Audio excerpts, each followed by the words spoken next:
Our first fight of the evening is scheduled for 8 rounds in the super lightweight division. Introducing first, boxing out of the blue corner to my left. He is wearing black trunks with orange lettering. He's a well-traveled journeyman originally from Sao Paulo, Brazil. Ladies and gentlemen, a warm welcome back to Aldimar, Silva.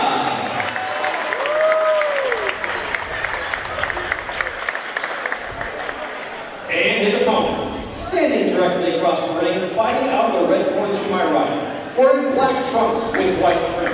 His record, impressive. 16 wins, 3 defeats, 3 big wins coming by way of knockout. You saw him compete here in January, and he's back. A warm welcome back to fan favorite Terell, Bostic. 8 rounds, super lightweights. Hello and welcome into Haverhill High School, where tonight is the 8th annual Thanksgiving Eve Boxing Spectacular. I'm Mad Dog Matt Nelson. Pleasure to be joined alongside, as always, by the great Aaron Bernardo. Aaron, we are 8 Thanksgiving Eves in. We are. They get more intimate and more intimate every time we go. I know. So here we are. We have the first bout of the evening, as you just heard the great Peter Zimbor introduce Terell Bostic and Aldimar Silva.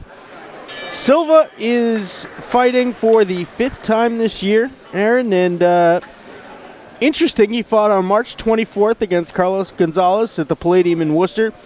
He fought March 25th in the Hard Rock Casino against Sabin Cura, and then he fought in May and again in August. So yeah, the longest layoff of the year coming into tonight. Yeah, definitely. I know Aldimar just came off of a mixed martial arts bout as well. So he stays busy in all combat sports, and he's definitely, he's a journeyman, but he's a tough journeyman too. He's somebody that you have to be sharp with. He actually went the distance with a big up-and-coming prospect, Shea Wilcox. So he went to 6 rounds with Shea Wilcox, which, Shea's been knocking out everybody. So if Aldimar wants to fight, he can fight, and he can stay in here with the best of them. So this is an interesting matchup, and on paper, people might throw this one out the window, but I'll be honest, Terell Bostic's coming off a unanimous decision loss. So, this is an interesting fight. This is a really interesting fight, and I believe Terell has the skills to get it done, but I also believe Aldimar has the skills to pull off the upset tonight. Bostic's last fight was on August 25th against Wilfredo Flores. That was at the Suffolk. Bostic went down once in round 1 and 6, and down twice in round 7, contributing to that UDL. Yeah, it's always interesting when you get a guy, 2 guys, coming off losses. They got something to prove, and they both might be at different points in their careers. Like we said, Aldimar, a little bit more of the journeyman role, based off of his record. But, this guy's got a lot of pro fights. He's got 22 wins. He's got 29 losses. That's a lot of fights. And, Bostic, to Bostic's, 16 wins and only 3 losses, Bostic still wants to make something out of this, I think, Aldimar's in here, and if he can get the win, he'll get the win. But he's going to make it ugly. He's going to make it interesting the whole time. And we know Bostic really wants to get back in the win column tonight, though. Here we are inside the gymnasium at Haverhill High School. What can you tell us about the size of the canvas we're working with tonight? Yeah, so we're working with a 20-foot ring. And I believe that's going to give the athletes 16 feet inside the ropes, which is a, it's not the biggest ring, but it's a regulation ring. And, it's served as the ring for most of the fights that we see in New England, both amateur and pro, over the last, course of the last 2 to 3 years. So it's a really good ring that's actually nationally registered right from ringside. So this is actually the ring that they use in national competitions for Olympic style, USA boxing. Big right hand there by Bostic and a big miss. So yeah, this is the kind of ring where, these guys, they definitely have terrain to move around and box, but they can also get caught in the pocket a little bit. Especially these little guys, the super lightweights scheduled for 8 rounds. We'll jump into the big boys a little bit later. 2 heavyweight bouts scheduled for tonight. Definitely. They have more room than me and you right now, though. Definitely one of the more interesting setups we've had here at Boston Boxing Promotions. We always make it work. It's always in good fun as long as I get to spend my evening chatting with Aaron Bernardo. That's it. That's all that matters, baby. This is the first Thanksgiving spectacular in the last 5 years that I do not have one of my pros competing tonight. So, but I'm glad I get to be here with you guys calling the fights. Yeah, fun little stat right there. So, yeah, I definitely I'll miss being in the corner tonight, but I'm happy to be here, still involved. Got my ring here and calling the fights with you. Get a night off, but you're still working. Night off, still always working, right? Round 2. I mean, I give that ring to that round to Bostic for the first round. Ring generalship goes a long way in boxing, and even though nothing significant was really landed by Bostic, he controlled the ring. He moved Aldimar where he wanted to move him. He's dictating the pace. He's walking him down. So, Bostic's definitely in control of this fight right now. He's looking for that right hand kind of looping around, trying to catch him behind the ear, but Aldimar's doing a good job defensively right now. He looks locked in. Definitely still the feeling out stage of this scheduled 8-rounder. Yeah, nobody's really landed anything significant. Bostic's definitely waiting him out a little bit, trying to find, trying to measure with his jab. But I mean, like we said, right? These are 2 seasoned guys in here. They know how to box. Different styles, but both know how to box in their own way. Good right hand to the body by Bostic. Good veteran move. Start going downstairs. Bostic's starting to find his range a little bit now. Of course, Bostic with the white gloves, red tape. Silva with the red gloves, blue tape. Trying to figure out what kind of gloves those are that Bostic had. They look like Grants from far away, but can't really tell from up here. They're nice, though.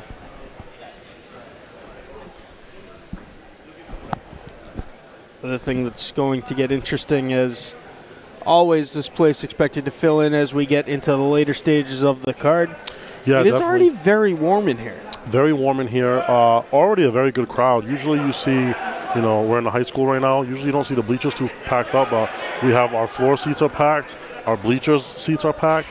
And I expect as the night goes on with, Nikki Tejada being the main event, I think this place is just going to erupt and, it's almost going to blow the roof off this place. So, yeah, pretty impressive stuff. Thanksgiving Eve Spectacular is one of the best pro cards of the year locally. So, Bostic again controlling.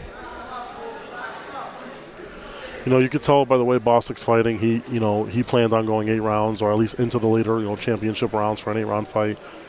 He's fighting that way. He's fighting smart, intelligently. But Aldimar is here to stay. You can see that he's here. Like I said, he's very responsible right now. He sees that Bostic is going for that looping overhand right, and he's got that left hand up nice and high. This has distance fight written all over it, but we shall see.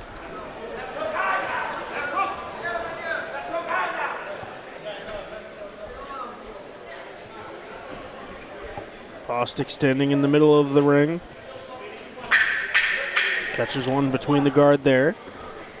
Fun fact, I actually have Aldimar Silva's fight team shirt at my gym right now because when I had Tony Andriozzi fight for the WBC title a few months back, he was in our locker room, and somehow it ended up in my fight bag. So Aldimar Silva, if you listen to this, I have your shirt, buddy. If you've been looking for it. If you've been looking for it, and I will gladly return it to you. So, forgot it today. It actually might be in my bag. I gotta look. If you don't want it back, maybe a wall decoration down. Maybe a wall decoration, if you don't mind. I'll pin it up on my wall.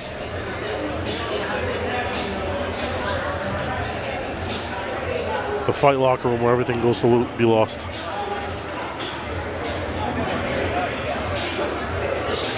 That tactic you see in Aldimar Silva's corner, you only see that with MMA guys and guys who do kickboxing and stuff, shaking out the legs. It's funny, you can tell what corners work primarily, mixed martial arts and kickboxing, and then the boxing corner, man. You can just totally tell the difference between the two. Both are effective in their own rights and stuff, and both knowledgeable, but you can definitely tell the difference in styles. A little bit of shake the lactic acid out. Yeah, you know what I mean. It's not a bad tactic, but you don't really see boxing guys do that. Going over the top by Bostic, and now Silva. Nice little combination there by Bostic. Left hook to the body, right uppercut upstairs. Doesn't look like he hurt Aldimar with that, but definitely got his attention. Aldimar's firing right back. I mean, we've seen Aldimar in there with some really good guys. My bad. We see the incomparable Art Nolan. 92 next 92, month. yeah. Standing tall, walking proud, looks great for his age. Still does We can only hope. We can only pray. 100 push-ups every day and 200 crunches. Still has the strongest handshake in the gym. He does. Yeah, you see, more people are coming in. That front gate is definitely packed up right now, so definitely a good night for Haverhill, Mass, and a good night for Boston Boxing Promotions. Home game. How many times over the years have we had fighters from Haverhill Downtown Boxing Gym? Yeah, Haverhill's definitely been a staple of Boston Boxing Promotions shows. We have, some great fighters and always bring a great crowd, so definitely the right place tonight for the Thanksgiving Eve Spectacular. This event originally supposed to be the hotel in Woburn, but got moved about a month ago. Yeah. They say things happen for a reason, so looks like Terell caught him with that right hand a little bit, caught his attention. Kind of off the shoulder, but caught his attention, moved him back a little bit.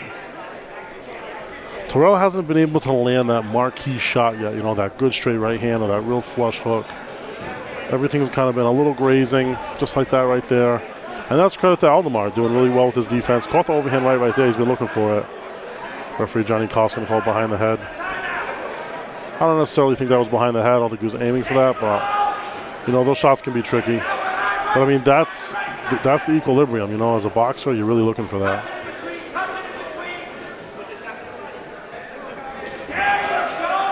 Nice jab to the body. Well, Terell Bostic is in complete control of this fight right now.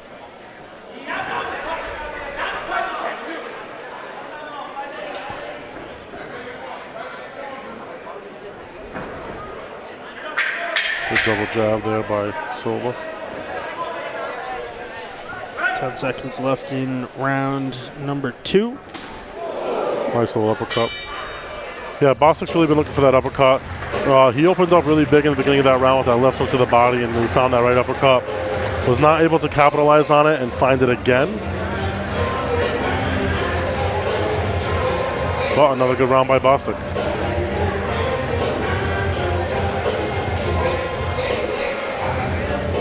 Unofficially, of course, I've got 2-0 in favor of the red corner.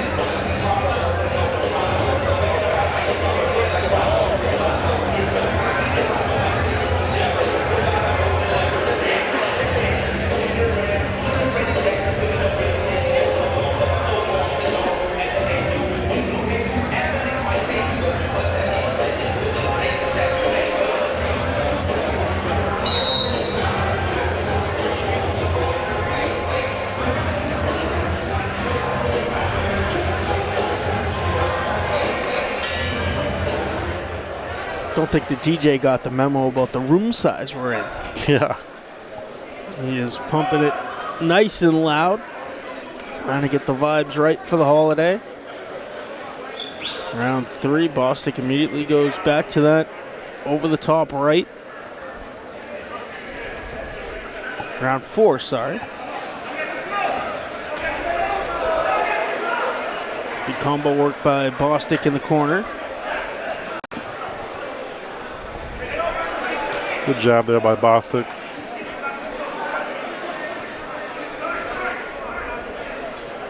That's pretty much the story of this fight right now. We got Bostic, controlling the range, doing a good job with his ring generalship, controlling the footwork. But Aldimar Silva is being, very defensively responsible. And, he has a little bit of those herky-jerky movements, probably from his mixed martial arts background and, some kickboxing. And, he's giving Bostic some problems with that movement.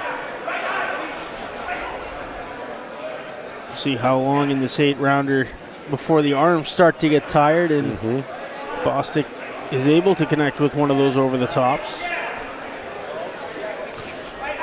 Max de Silva just entered the building, fashionably late.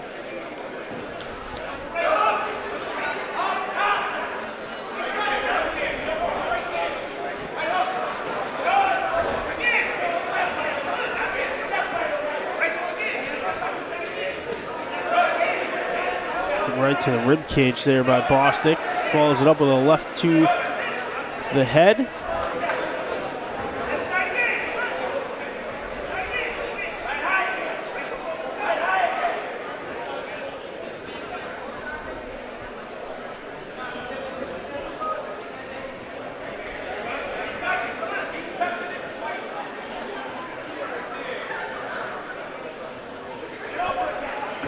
Bostic still controlling the middle of the ring.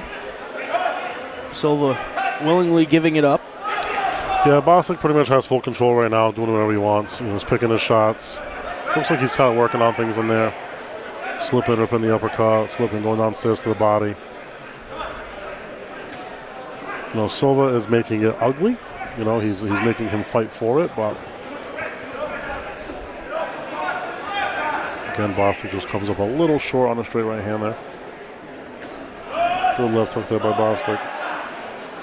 Bostic's corner calling for him to double it up.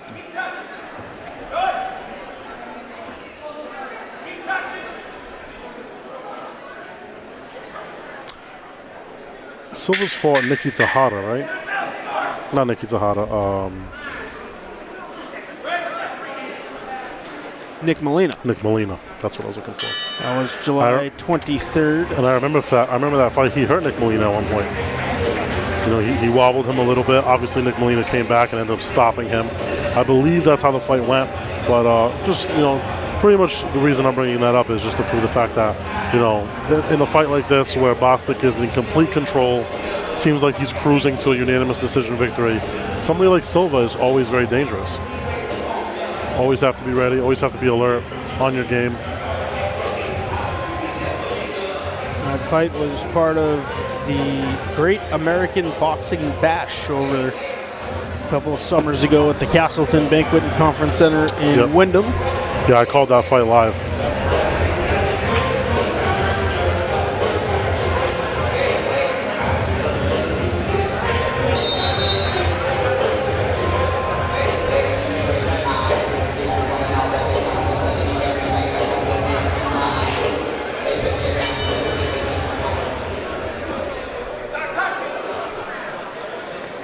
Round 5 underway, a quick moving first fight.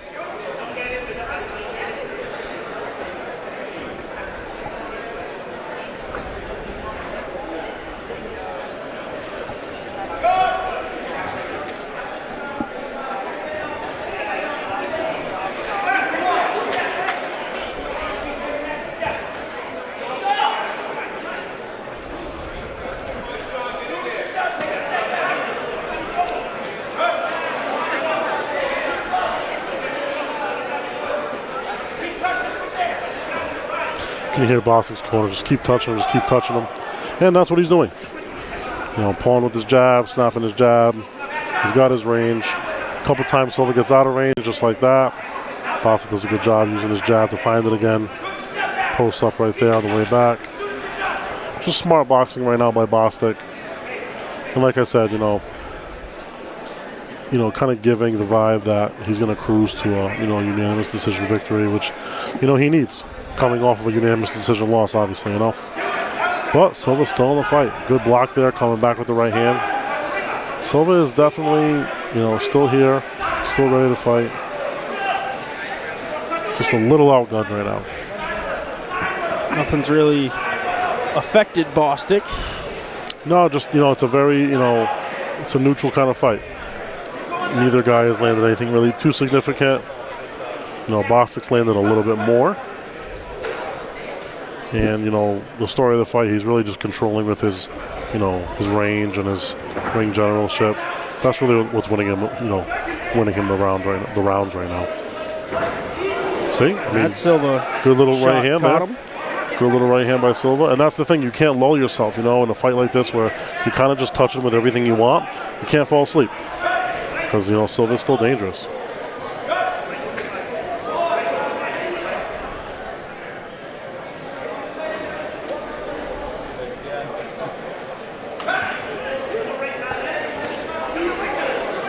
Silva comes over the top, while Bostic goes to the body. Silva's kind of finding a range for his, straight right hand now. So he went for it again there. He's looking for it over the top. The thing we always talk about time and time again, when we see fighters successful in a lot of the early rounds and getting those stoppages, it always comes behind the jab. Everything always comes behind the jab and then the over-the-tops. Good right hand by Bostic. Another good right hand, blocked by Silva.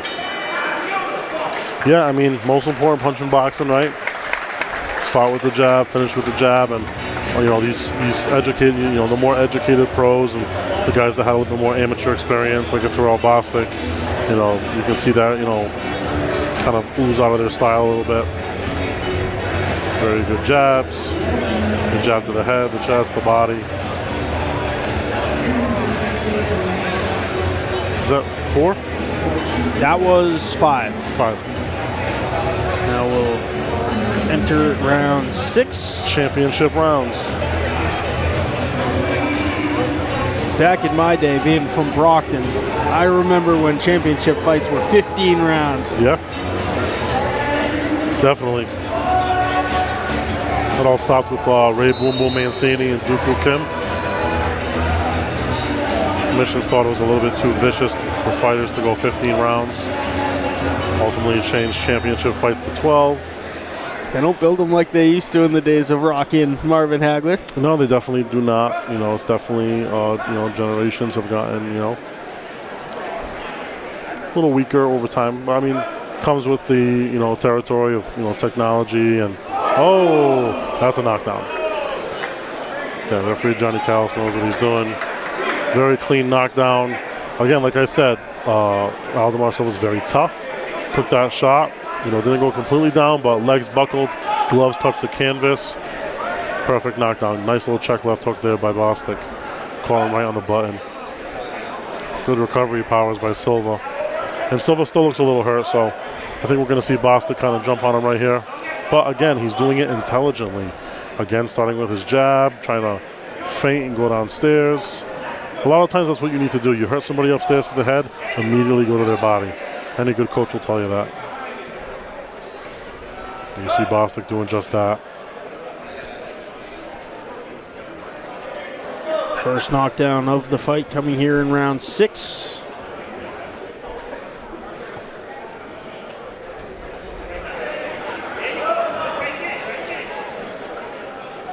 And it just shows you the experience of Bostic, you know, catching a nice little knockdown like that in a fight that has been, I wouldn't say competitive, but, you know, somewhat. You know, he's got a guy in front of him who's alive, you know, a live dog. And, you know, he's not getting overly excited. You know, he's not jumping on Silva right now. He's not throwing wild punches. Right back to it. Right back to what got him to the dance. Right back to what got him to that initial knockdown. A good jab, a solid right hand, good footwork, good distance, keeping his range. And I believe if he keeps it like this, he might catch him again. Like he just caught him there with a left hook. Nice little right hand there by Bostic.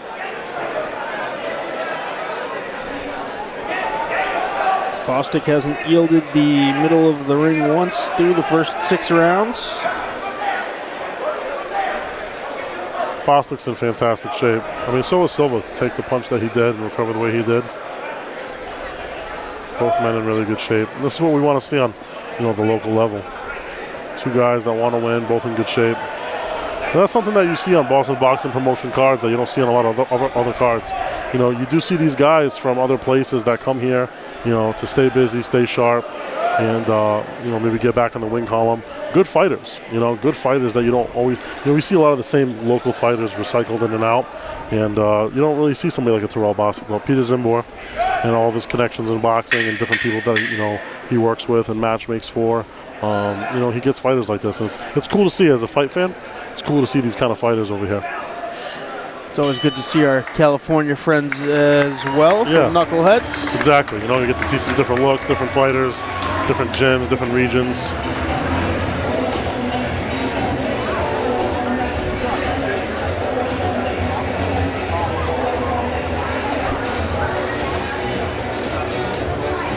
Boxing in general having a bit of a renaissance over the last handful of years with the Tyson Furies and of course, the Floyd Mayweathers and those types of really, really big bouts that people have really dropped everything to watch and take part in, even if they're not necessarily a boxing fan.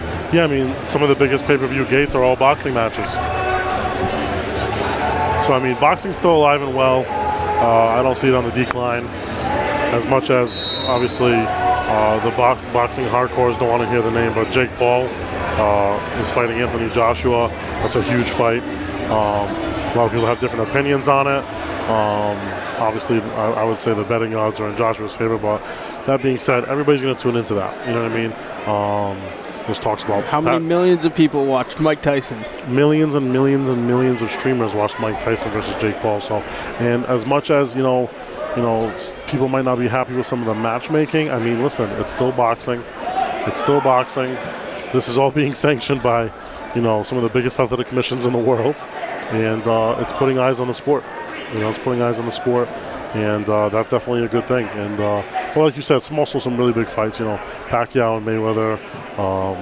That was a little while ago now, but still, again, maybe the biggest pay-per-view. Couple years too late. Couple years too late, but one of the biggest pay-per-view gates of all time.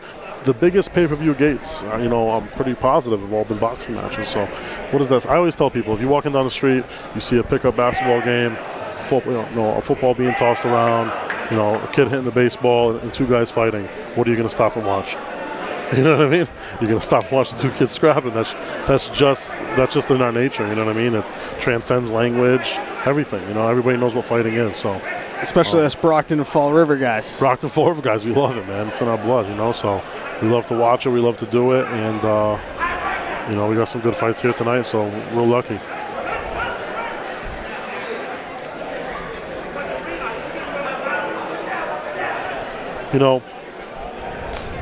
I forget who said it, but one of the famous trainers said, "Good boxing is like jazz.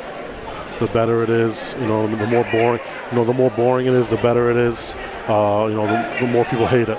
The better the product, the more people hate it, the more people are bored by it.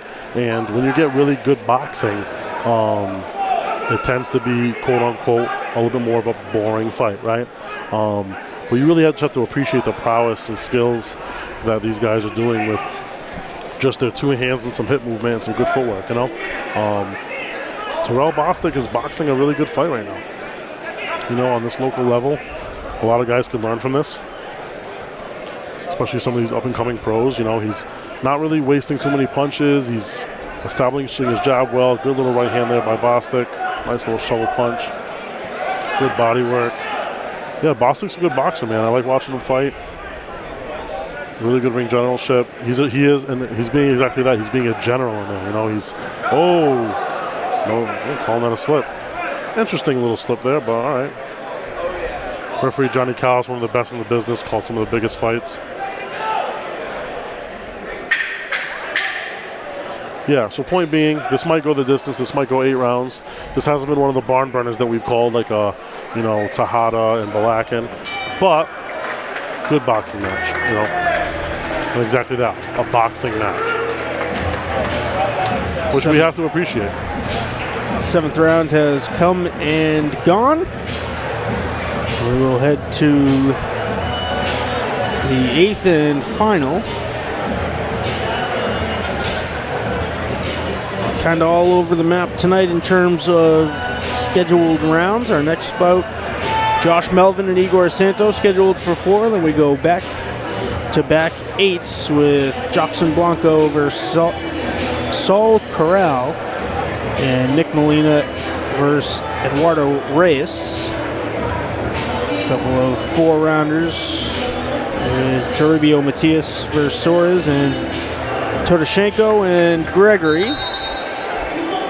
And we have a New England Cruiserweight Championship bout with Jared DeGangi versus Liam Harriman. Sione Finau and Max De Silva scheduled for 4 rounds. And then the main event, Haverhill Zone, Nikki Tejada and Aurelio Mesquita, scheduled for 8 in the super lightweight division. I believe Nikki is an employee here of Haverhill High School, if I'm not mistaken. Is he really? I did not know that. You know what he does? Or? I do not. I should have interviewed him before the fight. We'll await the ever elusive Twitter DM from Boxerec Gray, who has graciously enough provided us some notes for tonight. If you haven't yet, give him a follow at Boxerec Gray, one of the greatest websites for this club boxing scene. Definitely.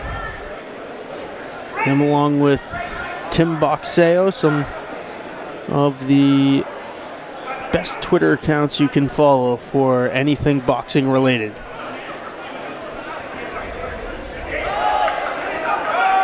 See Silva kind of shaky as he takes those big steps. I do believe in that last round, that right hand that Bostic landed, that referee Johnny Callis called a slip. I think that hurt him. And I do think that was a little mini knockdown. But like I said, we're a little bit more high up over here. We don't have the screen in front of us today. So hard to tell from this angle, but I do believe he hurt him with that shot.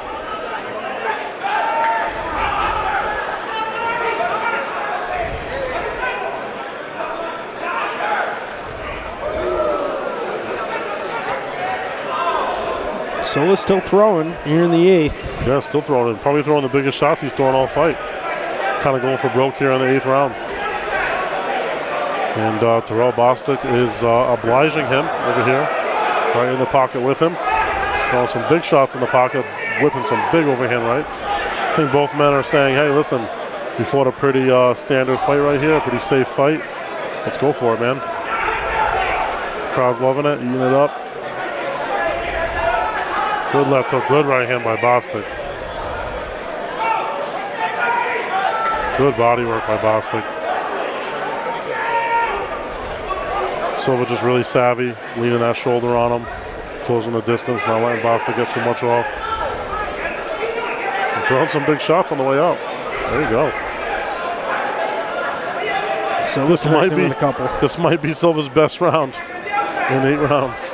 Save the best for last.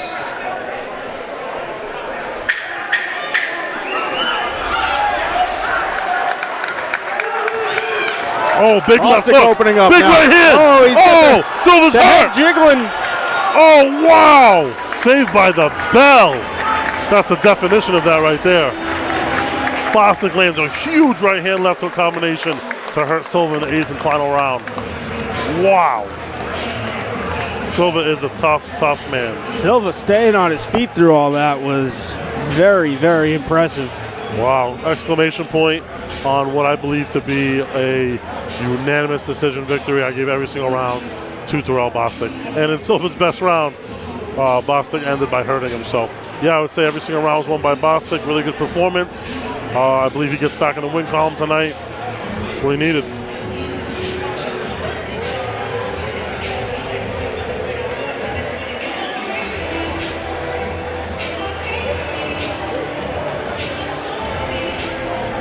Barring any surprises, Bostic will move to 17 and 3.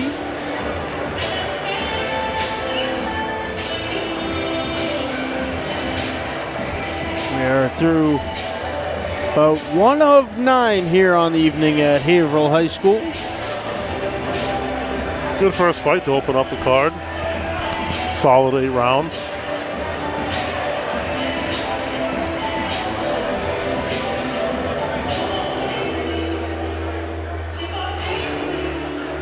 I believe it's Emily Harney's son's birthday today, so shout out to him. Happy birthday. Hopefully a combat sports photographer in training. Yeah, definitely.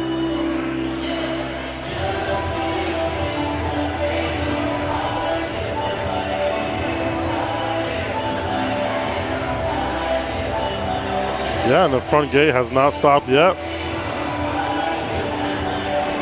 Still people coming in. Pretty packed house tonight at the Haverhill High School. Let's kick it over to Peter Zimbor for the winning announcement.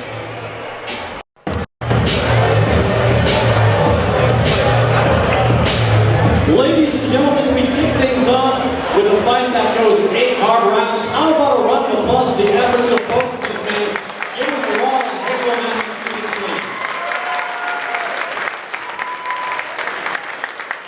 After 8 rounds of boxing, we go to the judges' scorecards. All 3 judges scored the fight 80-71. For your winner, via unanimous decision. And back in the win column,